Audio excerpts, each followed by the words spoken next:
Sometimes, life doesn't just knock you down, it shatters you. And when it does, the world isn't watching your fall. The world is waiting to see if you'll rise again. This is the story of Daniel Reed. Daniel wasn't born a star. He didn't grow up in a mansion. He wasn't the son of a famous athlete. He was just a boy from a small Midwestern town, where the streets were quiet, the houses were modest, and everyone seemed to know each other by name. But on Friday nights, everything changed. The town's high school football field lit up like a beacon. Families packed into the stands. Concession stands filled the air with the smell of popcorn, and the sound of marching bands echoed under the lights. For Daniel, those nights were magic.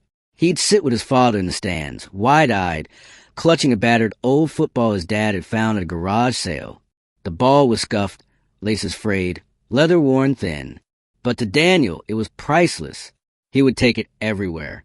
After school, he'd throw it against the side of their small house until his mother yelled at him about the paint chipping. He practiced in the yard, running plays by himself, diving into grass like he was in the Super Bowl. Daniel wasn't the biggest kid. He wasn't the fastest either. Coaches noticed taller boys, stronger boys. But what Daniel had was different. He had heart. He had obsession. He had that strange kind of hunger that makes you keep going long after everyone else has stopped. By middle school, he was already the one who stayed late after practice, running sprints alone, his breath visible in the cold night air. He was a kid whose jeans were always ripped from diving for passes no one threw. His teachers shook their heads at how often he doodled football plays in the margins of his notebooks. By high school, Daniel had carved out his place.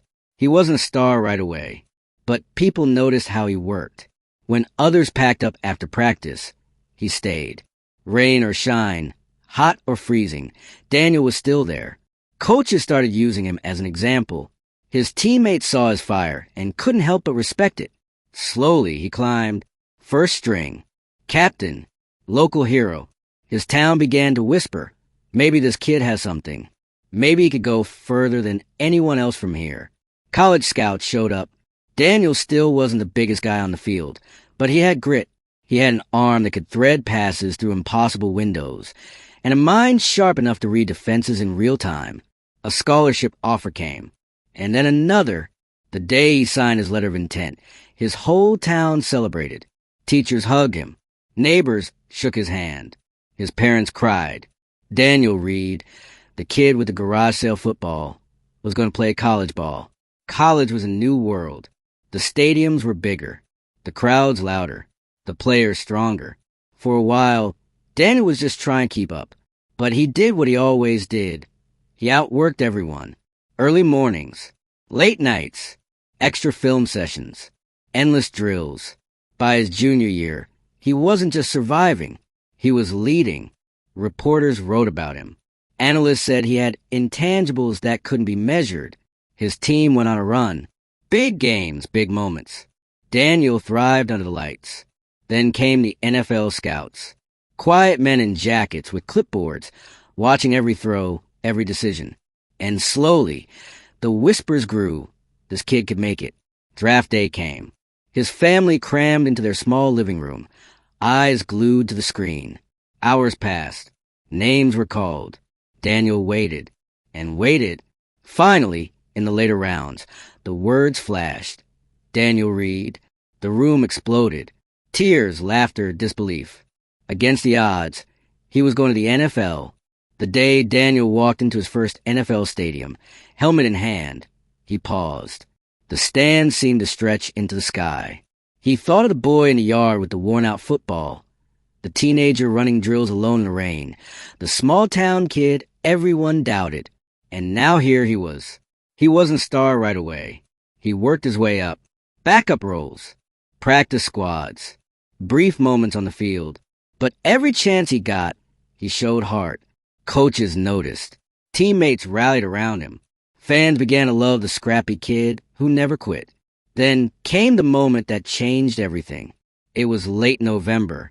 The air was sharp with cold. The stadium was packed, tens of thousands roaring. Daniel had earned a starting role. He dropped back for what should have been a routine play. But in football, everything can change in a second. The pocket collapsed. A defender broke through. Daniel tried to step up, but he never saw the hit coming. The collision was brutal. His leg twisted violently under him. The sound was sickening. The crowd gasped. Teammates rushed over. Some turned away. The cameras cut to commercial. Daniel clutched his leg, screaming, pain flooding every nerve. Trainers knelt beside him. His season, his career, maybe even his life, changed in that instant. At the hospital, the news was devastating. A compound fracture. Bones shattered, skin torn. 17 surgeries followed, one after another. Infection set in. Doctors whispered about amputation. The kind of injury that doesn't just end a season. It ends careers. The whispers reached the press. Commentators said it was over. Fans mourned. The team quietly moved on. But for Daniel, the real battle wasn't on the field anymore. It was in the hospital room. He lay under sterile white lights, machines beeping, tubes in his arms. Night stretched into eternity. Pain gripped him relentlessly. Every highlight of his career replayed in his mind like scenes from another life. Who was he now? If not an athlete, if not a quarterback, then who? Friends visited. Family encouraged him. But when they left, the silence returned. He stared at his scarred leg. He listened to the whispers that he'd never walk again, never run, never play. And yet, somewhere deep inside, something refused to die. The first time Daniel stood with crutches, pain shooting through his body, he whispered to himself, "I'm not done." And so began the climb. Rehab was brutal. Dawn sessions stretching, bending, forcing broken muscles to move. Sweat pouring, teeth gritted. Days when nothing worked. Nights when frustration left him in tears. But slowly, step by painful step, progress came. He relearned how to walk. Then jog. Then run. Each milestone was a victory. Each scar a reminder of the war he was fighting. The world had moved on. New stars had risen. Commentators rarely mentioned his name. But Daniel was locked in. Focused. Fighting not just to play again, but to prove that he wasn't finished. Years passed. 2 full seasons gone. Most had written him off completely. And then came the day. Cleared to play. The stadium buzzed with anticipation. Fans weren't sure what to expect. As Daniel jogged out of the tunnel, helmet in hand, something extraordinary happened. The crowd rose to its feet. Cheers thundered. Opponents clapped. Coaches wiped tears. Because this wasn't about football anymore. This was about a man who had been shattered, told it was over, who fought his way back. That night, Daniel didn't set records. He didn't need to. The victory wasn't in the stats. It was in the fact that he was there, alive, running, competing, proving that resilience can turn tragedy into triumph. Daniel Reed's story isn't just about sports. It's about life. It's about every one of us who will face a storm we didn't choose, a fall we didn't see coming, a moment when the world whispers, "You're finished." But resilience is a choice. Not the choice to be unbreakable, but the choice to keep moving forward, even when it hurts. So when your storm comes, when your dream feels out of reach, remember Daniel Reed. Remember the boy with the battered football, the man who refused to stay down. And remember this, sometimes the greatest victory isn't on the scoreboard. It's in the choice to rise again. This was a hidden tale. If Daniel's journey moved you, share this story with someone who needs hope today.